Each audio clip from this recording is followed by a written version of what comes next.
Equal rights for Hindus అంటూ కూడా ఒక డిస్కషన్ అయితే జరిగింది. ఒక సుదీర్ఘంగా 5 గంటల పాటు కూడా ఇక్కడ జరిగింది. అసలు దీని గురించి ప్రస్తుతం అంతా మాట్లాడడానికి రాధామోహన్ దాస్ ఉన్నారు. వారితో మాట్లాడి మరిన్ని విషయాలు అసలు తెలుసుకుంది. ఒక చర్చలో ఏం జరిగింది ఏమిటనేది. సార్ చెప్పండి సార్. భారతదేశం అనాదిగా హిందూ దేశం, ఇది హిందుస్థాన్.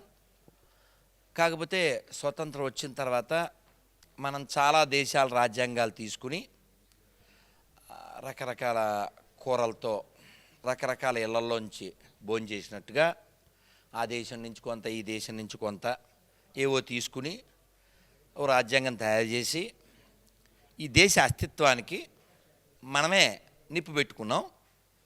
మన దౌర్భాగ్యం ఏంటంటే మసీదుల్లో మదర్సాలు పెట్టుకుని వాళ్ళు ఖురాన్ బోధించవచ్చు, దానికి ఒక అధీకరణం ఉంది. చర్చిలో చెప్పుకోవడానికి వాడికి ఒక అధీకరణం ఉంది. కానీ హిందూ స్కూల్ పెట్టి భౌతికత చెప్పకూడదు, రామాయణం చెప్పకూడదు. ఈ దరిద్రం ఈ వేదభూమిలో రావడానికి కారణం ఏంటంటే హిందువులకి they are not aware of what happen and what happening. కాబట్టి ఈ స్థితి పోవాలి అంటే హిందువుల్లో మార్పు రావాలి. అట్ ద సేమ్ టైం గవర్నమెంట్లు కూడా కాస్త బుద్ధితో మనం ఎవరి నుంచి సొమ్ము తింటున్నాం మీరు చూడొచ్చు. మీరు చరిత్ర చూడండి, లేకపోతే లెక్కలు చూడండి. గుళ్ళోంచి మాత్రమే గవర్నమెంట్ దొంగలా డబ్బులు ఎత్తుకెళ్తుంది. పబ్లిక్గా చెప్తున్నాను, మీది ఏ ఛానల్ అయినా సరే. అది లెజెండ్, ఇక్కడ లెజెండ్, అనుమానం వెళ్ళే తగ్గేది లేదు. ఉన్న విషయం చెప్తున్నా. గుళ్ళో డబ్బులు ఎత్తుకెళ్ళే దొంగ ప్రభుత్వాలు చర్చి నుంచి ₹1 తేవు, మసీద్ నుంచి ₹1 తీసుకురావు. ఈ స్వతంత్ర భారతావనిలో 75 ఏళ్ళు అయింది. కానీ ఏ ముస్లిం కంట్రీలోనూ హాజ్ యాత్రకు డబ్బులు ఇవ్వరు. కానీ అందరూ కట్టిన ట్యాక్స్ డబ్బుల్లోంచి హాజ్ యాత్రకి డబ్బులు ఇస్తుంటారు, గుళ్ళో డబ్బులు ఎత్తుకుపోయి. అలాగే ఎప్పుడైనా పథకాలు పెడతారే, ఏదైనా గవర్నమెంట్ వచ్చినప్పుడల్లా భూమిని పంచే పథకమో లేకపోతే ఇళ్ళ పథకమో, ఆ పెట్టినప్పుడల్లా ఏ భూములు మింగేస్తుంటారో తెలుసా? వక్ఫ్ భూములు కాదు, చర్చ్ భూములు కాదు, దేవాదాయ. అంటే ప్రతి గవర్నమెంట్ బాడ్కోకి, తెలుగు ట్రాన్స్లేషన్ నాకు తెలియదు బాడ్కో అంటే ఏంటో, గుళ్ళో సొమ్ములు ఎత్తుపోవడం కానీ, గుళ్ళో పెత్తనం చేయడం కానీ, గుడికి సంబంధించిన భూములు ఎత్తుకుపోవడం కానీ, ఇలా గవర్నమెంటు ఇలా ఆలోచించడానికి కారణం ఏంటి? హిందువులు ఏం పేకరు, అది కదా పాయింట్. ఇప్పుడు రోడ్డుకి అడ్డం వచ్చింది, ఓ గుడి కూల్చాయి, లేపాయి, బుల్డోజర్ తెచ్చి ఇంకా అందులో విగ్రహం మార్చడం, అక్కడ వాడికి ఇన్ఫామ్ చేయడం ఏమీ లే. మళ్ళీ ఆ ముఖ్యమంత్రి ఎవడైతే ఉంటాడో ఆడు బొట్టెట్టుకునే బ్యాచే కాబట్టి ఆడు బైబిల్ చదువుతాడు, భౌతికత చదవడాడు. ఆడు మొహానికి అసలు భౌతికత తెలదు.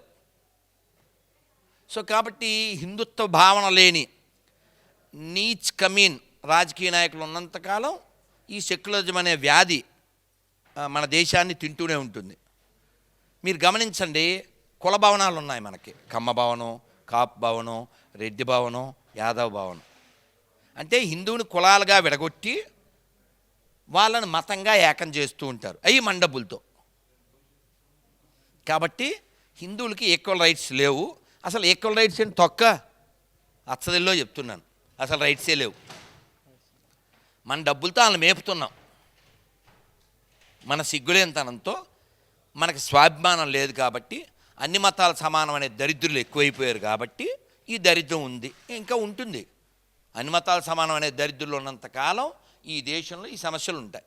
ఈ సమస్య పోవాలంటే మరి మనం మారాలంతే. హిందువులు ఒక్కలే మారాలి భూమి మీద. ముస్లింలు పుడుతున్నారు, క్రైస్తవులే పుడుతున్నారు. హిందువులకు మాత్రమే సెక్యులర్స్ పుడతారు, భలే చిత్రంగా. అది కూడా అబద్ధం. అదో ఇప్పుడు రానా ఆయన ఒక నటుడండి, బ్రహ్మానందం కూడా ఒక నటుడు. కానీ నువ్వు చెప్పకూడదుగా ఇద్దరు ఒకే హైటు, తప్పు కదా. ఒకరిని 7+, ఒకరు 5+, ఇద్దరు సమానం ఎలా అవుతారా? సిగ్గుండక్కర్లా. ఆవుని మేపేవాడు, ఆవుని మేసేవాడు, ఇద్దరు సమానం ఎలా అవుతారా? ఇంగితం ఉండాలా నీకు? 5 సార్లు ఇప్పుడు మీ నాన్న మంచోడు, వీళ్ళ నాన్న మంచోడు, మా నాన్న మంచోడు, తప్పేం లేదు. కానీ నువ్వు మైకులో 5 సార్లు మా నాన్న ఒక్కడే మంచోడు, మా నాన్న ఒక్కడే మగాడు అంటుంటే సమానత్వం ఎక్కడ ఉందరా? అసలు రెస్పెక్ట్ ఎక్కడ ఉందరా? సిగ్గు లేదు నీకు? సలీం పిలిచాడని గులాం కొడుతూ హలీం తినేసే సలాం కొట్టడానికి సిగ్గులేదురా నీకు? ఉమ్ము ఉచ్చబోస్తుంటే తినడానికి సిగ్గులేదురా నీకు?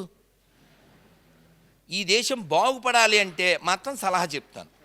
ఈ దేశానికి ఇంకొక శివాజీ పుట్టాలి, లేకపోతే నేతాజీ పుట్టాలి అవి చెప్పను నేను. హిందువులంతా ముస్లిమ్స్లా ఉండాలి. అదేంటండి, అదేంటి ఆ పోలిక? మీరు కాల్ చెక్ చేయండి. ఆంధ్రప్రదేశ్లో 2016లో ఓ 40 గుళ్ళు కూల్చేశారు. ఆ విగ్రహాలు ఎక్కడున్నాయి ఇప్పుడు కూడా తెలదు. తర్వాత మళ్ళీ ఇంకో గవర్నమెంట్ వచ్చింది, కొన్ని 100 గుళ్ళు పాడైపోయినాయి, రథాలు కాల్చేశారు. దేనికి ఒక్కని అరెస్ట్ చేయలే. అదే మీరు వెళ్ళి ఓ మసీదు గోడ మీద సున్నం ఉంటుందిగా, పెన్నతో సున్నం గీయండి, నేను బొక్కలో పెట్టబోతున్నాను అడుగు, నేను చొక్కా తీసేస్తాను. అంటే నీకు సిగ్గు లేదు కాబట్టి, నీకు మీన్స్ హిందువుకి. గుళ్ళో డబ్బులు ఎత్తుకుపోతున్నాను నీకు తెలుసు, అయినా సరే స్వామి నన్ను బాగా సలవు చూడంటాం. ఎలా చూస్తారా? నాకు అర్థం కాదు. కాబట్టి హిందువులకి స్వాభిమానం పెరగాలి. కులం అనేదాన్ని ఇంట్లో పెట్టుకోవాలి. మనం టాయిలెట్లో ఉండాలి, కులం ఇంట్లో ఉండాలి. అది బయటికి తెచ్చేయకూడదుగా. అది బలం కాదురా, మలం రా. ఇప్పుడు రేపు నవంబర్ వద్దనుకో, కార్తీక మాసం. ఇంకో విషయం చెప్తున్నా. ఏం పేరు నీ పేరు? ప్రవీణ్. నేను ఏ మాటలు చెప్పినా ఒక్కడు కూడా వెనక్కి తీసుకోను. రానా పొడుగు, బ్రహ్మాండం పొట్టుడు, ఇందులో వెనక్కి తీసుకునేదే ఉంది, నిజమేగా. కాబట్టి చెక్ చేసుకొని నిలబడతారు ఇద్దరు, అంతేగా. సో కాబట్టి మనం మారాలి. రేపు నవంబర్లో కార్తీక మాసం వద్దా? అప్పుడు ఏం భోజనాలు పెట్టాలి? మామూలుగా అయితే వన భోజనాలు పెట్టాలి. ఏం పెడతారు? కుల భోజనాలు. అందరూ కలిసి ఉండాలని వన భోజనాలు పెడితే నువ్వు కుల భోజనం పెడుతుంటావు, దరిద్రుడు. పోని పెడితే పెట్టావు. పోనీ అందులో ఏమన్నా మీ కులంలో బాగా లో ప్రొఫైల్లో ఉన్నవాడికి ఏమైనా హెల్ప్ చేస్తావా? హుండీలో 10 లక్షలు వేసాడు ఎవడో అనామకుడు అని పేపర్లో పడుద్ది. ఎందుకురా చెప్పు? అది అనాథాశ్రమానికి ఇవ్వచ్చు కదరా, భగవద్గీతలు కొనివ్వచ్చు కదరా. ఏం చేయరు. లడ్డూ క్వాలిటీ తగ్గుద్ది. 10,000 పెట్టి మనం దర్శనానికి వెళ్ళాలా? ఇక్కడ మన దేశంలో దానికి ఒక లెక్కపత్రం ఉండదా? పిల్లాన్ని తీసుకురాలేనోడు మనని పరిపాలిస్తుంటాడా? గర్వంగా హిందువునని చెప్పుకోలేడు, ఒట్టు పెట్టుకోలేరు. గుడి మీద మాత్రమే పెత్తనం చేసే దరిద్రులు ఉన్నంతకాలం ఈ దేశం ఇలాగే ఉంటుంది. ఇప్పుడు మాకు అన్ని మతాలు సమానం కదా. మాకంటే గవర్నమెంట్కి సెక్యులర్ అనే పదం ప్రపంచంలో కేవలం వాడబడేది మన దగ్గర చోటే. అది ఒక వ్యాధి యాక్చువల్గా. కోవిడ్ అనేది డేవిడ్కి వస్తుంది, సుబ్రహ్మణ్యానికి వస్తుంది, మహమ్మద్కి అహ్మద్కి కూడా వస్తుంది. కానీ సెక్యులరిజం అనే disease only attacks Hindus only. ఇది ఒక రోగం, అది ఓన్లీ నీకే వస్తుంది. అన్నీ వాటే కదా భయ్యా అంటుంటాడు కొయ్యగాడు. రఘుపతి రాఘవ రాజారాం. తర్వాత ఏంటి? ఆ తర్వాత మూడో జోక్ చెప్పు. 3వ లైన్లో మంచి జోక్ కొత్త చెప్పు. నేను జోక్ అని చెప్పాను అందుకనే. అవునా? ఈశ్వరల్లా తేరేనామని జోకర్స్ పలుకుతారు కదా. ఈశ్వరుడు అల్లా ఒకటే.